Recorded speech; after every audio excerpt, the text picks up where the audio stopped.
പെരുമ്പറമ്പ് ശ്രീ മഹാദേവ ക്ഷേത്രത്തിൽ നടന്ന അയ്യപ്പന് കളമ്പാട്ട് വഴിപാടും സമൂഹ നീരാഞ്ജന വഴിപാടും ഭക്തി നിർഭരമായി.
ക്ഷേത്രം മേൽശാന്തി PM മനോജ് എമ്പ്രാന്തിരിയുടെയും ശ്രീരാജ് എമ്പ്രാന്തിരിയുടെയും മോഹനകൃഷ്ണക്കുറുപ്പ്, ചന്ദ്രശേഖരൻ കാട്ടകമ്പാൽ, രാജുക്കുറുപ്പ് എന്നിവരുടെ നേതൃത്വത്തിൽ അയ്യപ്പന് കളമ്പാട്ട് വഴിപാടും സമൂഹ നീരാഞ്ജന വഴിപാടും നടന്നു.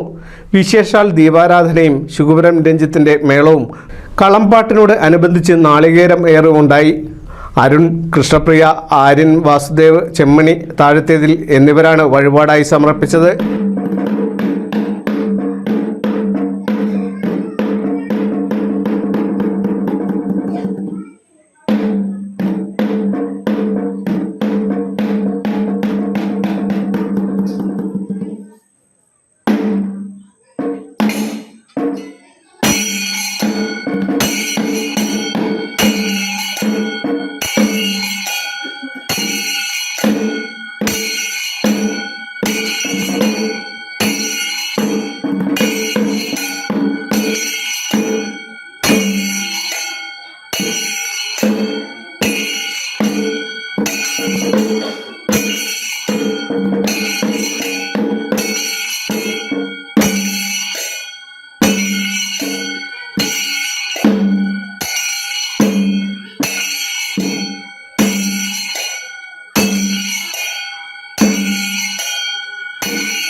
NCV news Edappal.